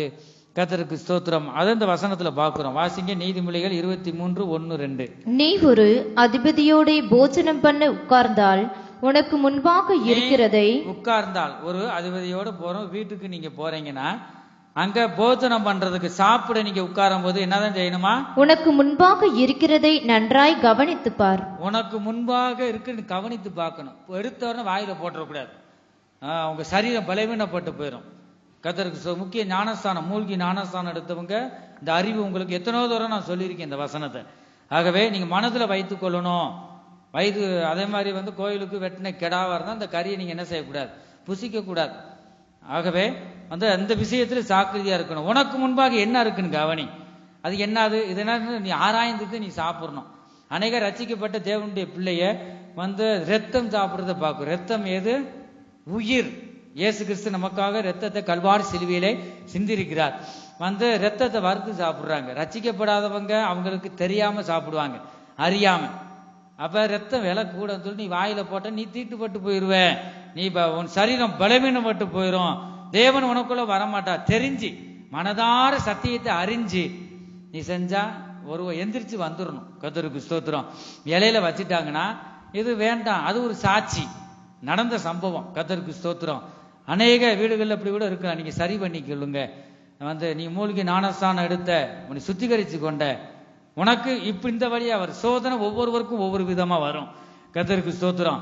ஆகவே கல்யாண வீட்டுக்கு கூப்பிட்டு இருக்காங்க. அங்க போயிட்டு ரத்தத்தை வறுத்து வச்சிருக்கேன். இலையில வச்ச உனக்கு அறிவு வேணாமா? அது ரத்தத்தை வச்சிருக்காங்கன்னு சொல்லவும் இது சாப்பிடக்கூடாதே சொல்லிட்டு மனசுல நினைக்கிறேன். நாங்க சாப்பிட மாட்டோம். சாப்பிடாத ஒண்ணும் இல்ல. நீ சாப்பிட்டுட்டு ஐயோ சாப்பிட்டோமே அப்படி சாப்பிடாம இருந்து நீ சாட்சி சொல்லணும். நீ தீட்டுப்படுத்திட்ட. ஆகவே தேவ சமூகத்துல அறிக்கை செய்யும் போது மனஸ்தாபப்படணும். ஒரு நடுக்கம் வேணும். கர்த்தருக்கு ஸ்தோத்திரம். ஆகவே அது தீட்டுப்படுத்தக்கூடாது. உயிர், அந்த ரத்தம் சொல்றது உயிர். அது நித்திய கட்டளையா இருக்க கிடையாது, பழைய பாடலே சொல்றார். ஆகவே ஒருபோதும் எந்த மிருகத்தின் ரத்தம் எதுவுமே ரத்தத்தை பூமியில ஒற்றணும் வேதம் சொல்லுது. அப்ப அவருடைய சட்டத்துக்கு விரோதமா மனுஷன் அவன் சொல்லத்தான் செய்வான், காலில் விழுவான், சாப்பிடுறான். பாவம் செய்ய வைக்கிறதுக்கு பிசாசு இப்படி ஒரு சோதனையை கொண்டு வரும். ஒவ்வொருவருக்கும் ஒவ்வொரு சோதனை வரும், ஒவ்வொரு விதத்துல. இதுல நீ ஜெயிக்கணும். அதுதானே ஆண்டவர் இதைத்தான் வச்சிருக்காரு. இது ஜெயிச்சுட்டா அதுக்கு பின்னாடி நன்மை இருக்கு உனக்கு. அதுல நம்ம தோத்து போயிடக்கூடாது. கர்த்தருக்கு ஸ்தோத்திரம். இந்த வசனத்துல அதான் பாக்குறோம். உனக்கு விருந்துக்காரா கூட்டம் முன்னாடி என்ன இருக்கு நீ கவனி. கவனிக்காம நீ வாயில போட்டு நீ துக்கப்படுத்திடாது. ஆண்டவர் அதைத்தான் சொல்றார். நல்ல கவனித்து பார். தீமையானது இருக்கா உடனே எந்திரிச்சு வந்துடணும். யாரு நம்ம தாய் தகப்பன இருக்கலாம், பிள்ளைகளா இருக்கலாம், அன்னை வீடா இருக்கலாம், தம்பி வீடா இருக்கலாம், அக்கா வீடா இருக்கலாம். கூட பிறந்த அக்கா தானே சொல்லு, நீ சாப்பிடக்கூடாது.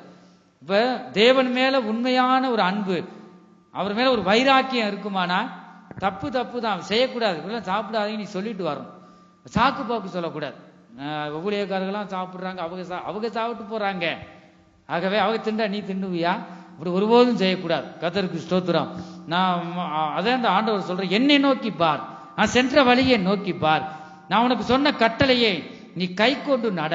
ஆண்டவர் அதைத்தான் சொல்றார். நம்ம ஆலயத்துக்கு வரலாம், 40 வருஷம் 20 வருஷம் விசுவாசியா இருக்கலாம். தேவனுடைய கட்டளையை மீறும் போது அவர் துக்கப்படுகிறார். ஆகவே சரீரம் பலவீனப்பட்டு போகுது. உனக்கு விருந்து கூட்டா நீ என்னதான் செய்யணுமா? நீங்க எல்லாரும் என்னதான் செய்யணுமா?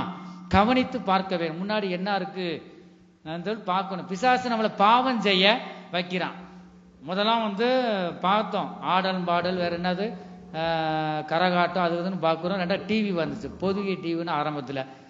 ரெண்டாவது டிவி பல விதத்தில் சோடிக்கப்பட்டு வந்துச்சு. இப்போ லேப்டாப்பு, ரெண்டாவது செல்போன். பிசாசுக்கு உலகத்திலே கையில் கொடுத்துட்டான். நீ பாவம் செய்ய போகாத, நானே வாரேன் சொல்லிட்டு செல்போனை வாங்கியிருக்கோம். நல்லதுக்கு செல்போனை பயன்படுத்தாம பாருங்க, பிசாசு நம்மளை இழுத்துரும். உள்ள இழுக்கிற சக்தி இந்த இதுல இருக்கு, கண்களின் இச்சை என்று வேதத்துல பாக்குறோம். ஆகவே இதுல நம்ம ஜாக்கிரதையா இருக்கணும். பாவம் செய்ய போக வேண்டியதில்லை, அப்படியே பிசாசு கொண்டு வருவான். இந்த விஷயத்துல நீங்க ஜாக்கிரதையா இருக்கணும். யாரும் கூப்பிட்டா உங்களுக்கு முன்பாக இருக்கிறத நல்லா கவனித்து பார்க்கணும், கிளச்சி பார்க்கணும். அது என்ன நீ பார்க்கணும். 2வது வசனம், நீ போதன பிரியராய் இருந்தால் உன் தொண்டையிலே கத்தியை வை. கத்தியை வை பாருங்க, போதன பிரியன் என்று நாம் பார்க்கிறோம். ஜாக்கிரதையா இருக்கணும் தேவனுடைய பிள்ளைகள். லேவி ராகமம் 19வது அதிகாரம் 26வது வசனம். இதை மட்டும் நான் வாசிப்போம் சீக்கிரம். லேவி ராகமம் 19வது அதிகாரம் 26. சொல்ல வேண்டிய கட்டாயமா இருக்கு. என்ன செய்ய சில நினைச்சா வேதனையாத்தான் இருக்கு. கர்த்தருக்கு ஸ்தோத்திரம். ஆகவே நம்ம கர்த்தருக்கு பயப்படுகிற பெரியோரையும் சிறியோரையும் ஆசீர்வதிக்கிறார். ஊழியர் சொல்லும் போது நானும் அந்த வார்த்தையை சொல்ல முடியாதுங்க. கர்த்தருக்கு ஸ்தோத்திரம். ஆகவே நம்ம ஜாக்கிரதையாக இருக்கணும். சொல்லும் போது கர்த்தர் தான் ஊழியர் மூலமா சொல்லி இந்த வார்த்தையை அவர் சொல்றாரு. அவர் பேசாம எந்த வார்த்தையும் நம்ம சொல்ல முடியாது. லேவியராகமம் 19வது அதிகாரம் 26. யாதொன்றையும் இரத்தத்துடன் புசிக்க வேண்டாம். யாதொன்றையும்னா மிருகம், பறவை எல்லாமே அதுல அடங்குது. யாதொன்றையும் என்னதான் செய்யக்கூடாதா? இரத்தத்துடன் புசிக்க வேண்டாம். இரத்தத்துடன் புசிக்க வேண்டாம். நல்ல காதை கொடுத்து கேளுங்க. யாதொன்றையும் இரத்தத்துடன் என்ன செய்யக்கூடாது? புசிக்க வேண்டாம். குறி கேளாமலும் நாள் பாராமலும் இருப்பீர்களாக. கர்த்தருக்கு ஸ்தோத்திரம். ஆரம்ப நாட்கள் ஆடு மாடு எல்லாம் தான் இருந்துச்சு எங்க வீட்டுல. அப்பெல்லாம் நாங்க ரத்தத்தை கீழ், ஐயோ இவ்வளவு வேஸ்ட் ஆக்குறீங்க, ரத்தத்தை நாங்க பிடிச்சுக்கிறோம், இந்த கெடா அறுக்கிறவன்னு சொல்லுவேன். அதெல்லாம் ஒண்ணு சொல்றது மட்டும் செய், பூரா அறுத்து கீழே பூமியில விடு பாருங்க. அது உயிருங்க. தேவனுடைய சொன்ன வார்த்தை கீழ்ப்படியும் போதுதான் கர்த்தர் நம்மளை ஆசீர்வதிப்பார். அப்படி ஒரு சிலர் இப்படி இருப்பாங்க. கர்த்தருக்கு ஸ்தோத்திரம். ஆகவே நம்ம ஜாக்கிரதையா இருக்கணும். யாதொன்று இரத்தத்துடன் புசிக்க கூடாது. குறி கேளாமலும் நாள் பாராமலும் இது நல்ல நாள் அது நல்ல நாள். ஒருபோதும் இந்த நாள் பார்க்கிறவரா இருந்தா நம்ம தேவனுடைய பிள்ளைகள் இல்ல. கர்த்தருக்கு ஸ்தோத்திரம். இந்த இருளிலிருந்து நம்மளை வேறு பிரிச்சு வெளிச்சத்துக்கு கொண்டு வந்துட்டார். மறுபடியும் இருளு தான் எனக்கு வேணும் நீ போனா தேவனால ஒன்னும் செய்ய முடியாது. இருளோட இருளா நீ போய் விடுவாய். ஜாக்கிரதையா இருக்க வேண்டும். கர்த்தருக்கு ஸ்தோத்திரம். வெளிச்சத்துக்கு வந்துட்டேன்னா கீழே உள்ள வசனத்துல அதான் பாக்குறோம். கர்த்தருக்கு ஸ்தோத்திரம். நான் ஒரு சிலர் நாள் பாக்குறாங்க, குறி கேட்கிறாங்க. ஒருபோது நம்முடைய தேவன் வல்லமை, உனக்கு என்ன வருமோ அதுதான் வரும். உனக்கு என்ன நடக்கணுமோ ஆண்டவர் உன்னோடு இருந்து எல்லா தீமையிலும் விலக்கி காத்து கொள்வார். அதை விட்டுட்டு என் தலையெழுத்தே சொல்லு, இனிமே நடக்க போறது சொல்லு, குறி கேட்க போகக்கூடாது, நாள் பார்க்க கூடாது. எல்லா நாளுமே அவர் பரிசுத்தமாக்கினார். கர்த்தருக்கு ஸ்தோத்திரம். லேவியராகமம் 20வது அதிகாரம் 26ல பாக்குறோம். அநேகர் அப்படிதான் பாக்குறோம். தேவனுடைய பிள்ளைகள் ஞானஸ்தானம் எடுத்துட்டீங்கன்னா சொல்லிதான் நம்ம சொல்றோம், இனிமே இப்படிப்பட்ட கெட்ட வார்த்தை பேசக்கூடாது, இப்படிப்பட்ட இருளின் ஜனங்களோடு நீ கலவக்கூடாது. பேசலாம், அன்போடு பேசலாம். மற்றபடி இந்த மற்ற காது குத்து இதுக்கெல்லாம் போயிட்டு நீ உடன்பட்டு உன்னை தீட்டுப்படுத்திடாத, இதெல்லாம் செய்யக்கூடாது, ரத்தத்தெல்லாம் நீங்க எப்படி சாப்பிடக்கூடாது, அதெல்லாம் சொல்லிதான் ஞானஸ்தானமே கொடுக்குறோம். ஆனா சத்தியத்தை எத்தனோ தூரம் அறிஞ்சும் கூட மனதார பாவம் செய்கிறத நாம் பார்க்கிறோம். இந்த இடத்துல பார்க்கிறோம், ஜனத்தை விட்டு வேறு பிரிச்சாச்சுன்னா அங்க இருளுக்கும் வெளிச்சத்துக்கும் என்ன சம்பந்தம்? ஆகவே நம்ம ஜாக்கிரதையா இருக்கணும். கர்த்தர் ஆசீர்வதிக்கல, சமாதானம் இல்ல, நன்மை இல்லைன்னா ஏன் இல்ல, நீ இப்படி செய்யக்கூடாது.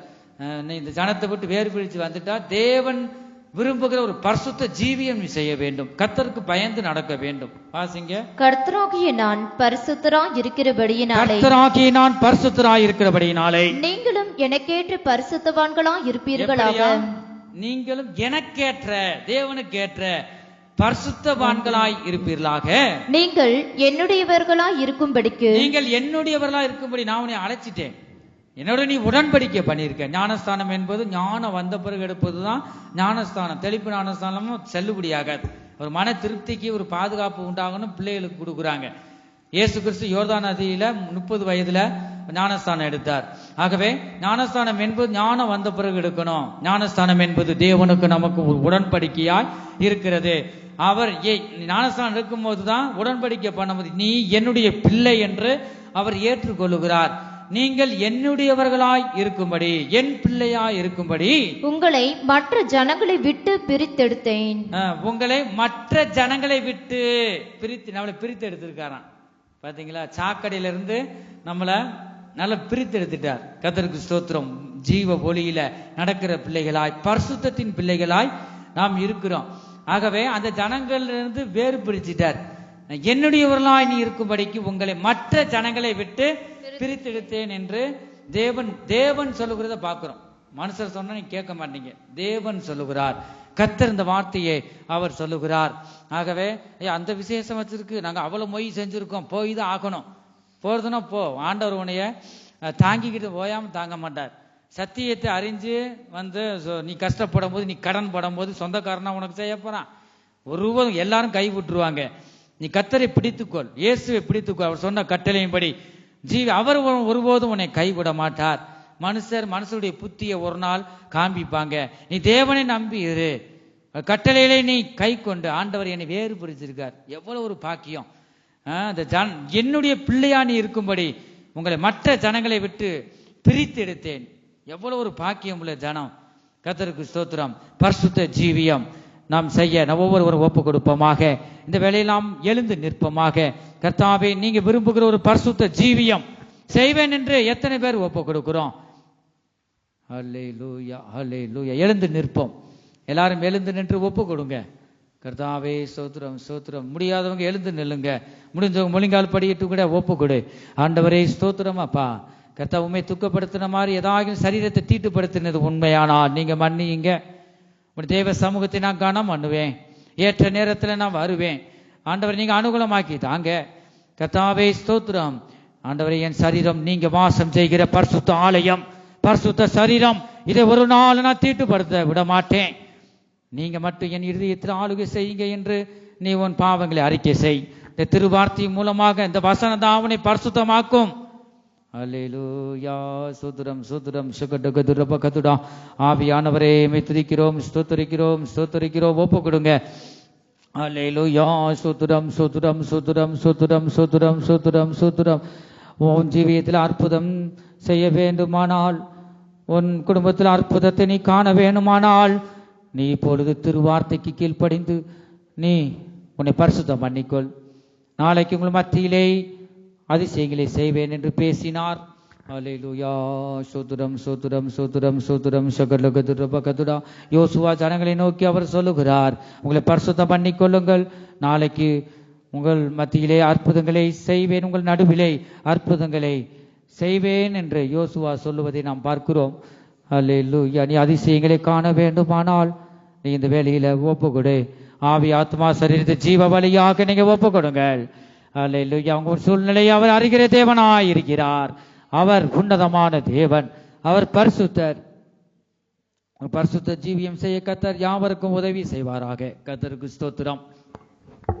பரிசுத்தாவியானவரே, எங்கள் மீதிலே இறங்கி வல்லமையாக கிரியை செய்யும். பரிசுத்தாவியானவரே, எங்கள் மீதிலே இறங்கி வல்லமையாக கிரியை செய்யும். ஆவியால் உம் அன்பதையே ஆழ்ந்து ருசிக்க அளித்திடுமே. கரங்களை தட்டி பாடுவோம். ஆவியால் உம் அன்பதையே ஆழ்ந்து ருசிக்க அளித்திடுமே. அனலில்லாத அனுபவம் நீங்க, அனலில்லாத அனுபவம் நீங்க. அன்பரை இறங்கிடுவீரே, அன்பரை இறங்கிடுவீரே. பரிசுத்தாவி எங்கள் மீது இறங்கி வல்லமையாக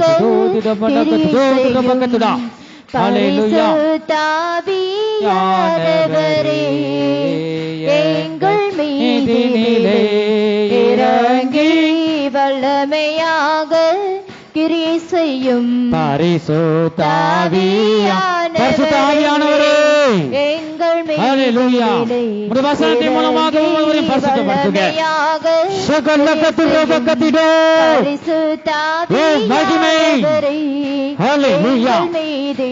கரங்களை தட்டி தட்டி கர்த்தருடைய ஆவியை நிரப்பப்படு. ஹல்லேலூயா. கர்த்தருக்கு முன்பாக தாழ்மைப்படுங்கள், அப்பொழுது அவர் உங்களை உயர்த்துவார்.